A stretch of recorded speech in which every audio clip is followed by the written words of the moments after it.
আমার নাম শোয়েব খান, আমি একজন স্টুডেন্ট। আমি প্রথমে ডক্টর জাকির নায়েককে অভিনন্দন জানাই যে শুধু মুসলিমরাই নয়, এখানে উপস্থিত সবাই আপনাকে নিয়ে গর্বিত। এখন স্যার, আমার প্রশ্নটা হলো, কিছুদিন আগে ইন্ডিয়ান নিউজ চ্যানেলে একটা খবর দেখিয়েছে যে এক মহিলাকে তার শ্বশুর ধর্ষণ করেছে, সে একজন মুসলিম। তখন মৌলভীরা ফতোয়া দিল যে মহিলা এখন তার শ্বশুরকে বিয়ে করবে, তার স্বামী এখন তার জন্য হারাম। এই ব্যাপারটা নিয়ে কিছু বলবেন? ভাই, এই ব্যাপারটা আসলে একটা গুরুত্বপূর্ণ ইস্যু মিডিয়ার কাছে।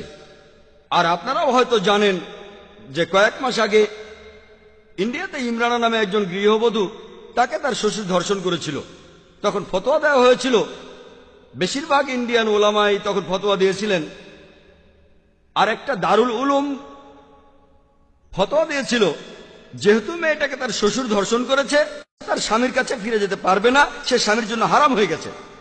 আর মিডিয়া যখনই দেখে এই খবরটা দিয়ে ইসলামের নিন্দা করা যায়, তারা সেটা লুফে নেয়, তারপর খবরটা চারিদিকে ছড়িয়ে দেয় যেন ইসলাম ধর্মে এই ইস্যুটা ছাড়া আর কোনো ইস্যুই নেই।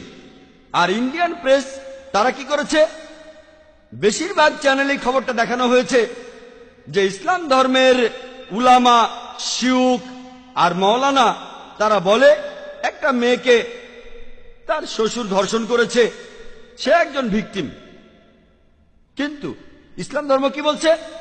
ইসলাম তাকে সাহায্য না করে উল্টো আরো তার নামে বলছে যে মেয়েটা স্বামীর কাছে যেতে পারবে না, সে স্বামীর জন্য হারাম।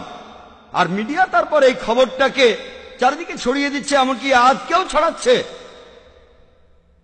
তবে আমি সবসময় বলি, যদি আপনি মিডিয়ার সামনে কথা বলতে না জানেন, আপনাকে ট্রেনিং নিতে হবে।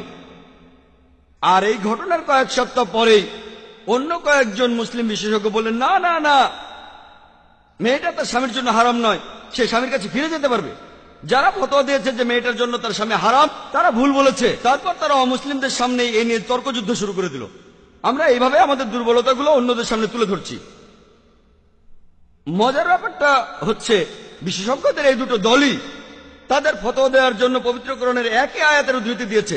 যারা ফতোয়া দিয়েছে যে মেয়েটা হারাম তার স্বামীর জন্য, তারা সূরা নিসার একটি আয়াতের উদ্ধৃতি দিয়েছে।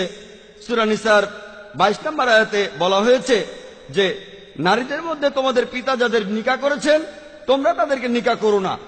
এখন আরবি ভাষায় নিকাহ শব্দটা দুটো অর্থ আছে, একটা হলো বিয়ে, আরেকটা অর্থ হচ্ছে সহবাস।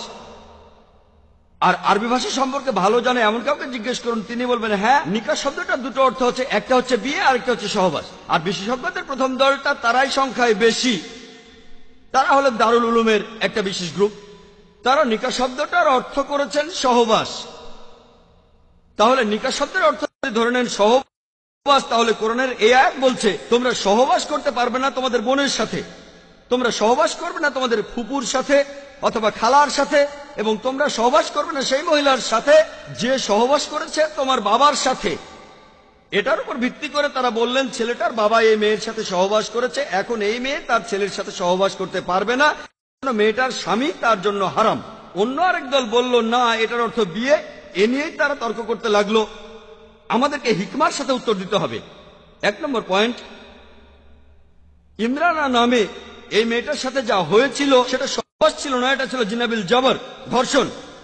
ধর্ষণ আর সহবাস দুটো আসলে এক নয়, আর ধর্ষণকে আরবিতে নিকাহ বলা হয় না। 1 নম্বর পয়েন্ট। হয়তো বলবেন না না না না, আপনি শব্দ নিয়ে খেলা করছেন, এটা সহবাস, সমস্যা নেই। দেখেন, আমি আগেও বলেছি, যদি কেউ কোনো ভুল কিছু বলে, বিতর্ক করার একটা টেকনিক আছে। যদি কেউ বলে 2 যোগ 2 সমান 5, আমি তর্ক না করে বলবো আচ্ছা এই নেন, এখানে 2 লক্ষ দিরহাম, আরো 2 লক্ষ দিরহাম, এবার আমাকে 5 লক্ষ দিরহাম দেন। সে তখন বলবে না না না, টেবিলটাকে ঘুরিয়ে দিন। আমাকে যখন এই প্রশ্নটা করা হয়েছিল, আমি বলেছিলাম আমি তর্কের খাতিরে মেনে নিলাম যে নিকাহ অর্থ সহবাস। তাহলে কোরআনের আয়াতটা বলছে যে তোমরা সহবাস করবে না তোমাদের বোনের সাথে, তোমাদের ফুপুর সাথে, তোমাদের খালার সাথে, এবং সেই মহিলার সাথে যে তোমাদের বাবার সাথে সহবাস করেছেন। তার মানে কি এই যে কোরআন সহবাসের অনুমতি দিচ্ছে প্রতিবেশী মহিলার সাথে অথবা অন্য কোনো মহিলার সাথে? তারা বলেন না না। আমি বললাম কেন? যদি বলেন যে নিকাহ অর্থ সহবাস, তাহলে কোরআন বলছে যে সহবাস করবে না তোমাদের বোনের সাথে, ফুপুর সাথে, খালার সাথে, আর যে মহিলার সাথে তোমার বাবা সহবাস করেছে, কিন্তু সহবাস করতে পারবে প্রতিবেশী মহিলার সাথে, অন্য যে কোনো মহিলার সাথে, তারা বলল না। তাহলে সঠিক অর্থটা হচ্ছে নিকাহ মানে বিয়ে, অর্থাৎ তোমরা বিয়ে করবে না তোমাদের বোনকে, তোমরা বিয়ে করবে না তোমাদের ফুফুকে, তোমাদের খালাকে, এবং বিয়ে করবে না সেই মহিলাকে যে বিয়ে করেছে তোমাদের বাবাকে। তবে আপনি প্রতিবেশী মহিলাকে বিয়ে করতে পারেন, অন্য যে কোনো মহিলাকে বিয়ে করতে পারেন।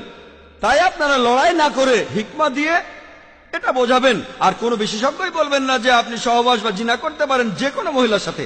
হিকমার সাথে উত্তর দেন, সমস্যার সমাধান হয়ে যাবে। কিন্তু দুর্ভাগ্যজনকভাবে নিজেরাই একে অন্যের সাথে তর্ক করছি মিডিয়ার সামনে, ইসলামকে সবার সামনে হাস্যকর বানাচ্ছি। আশা করি উত্তরটা পেয়েছেন।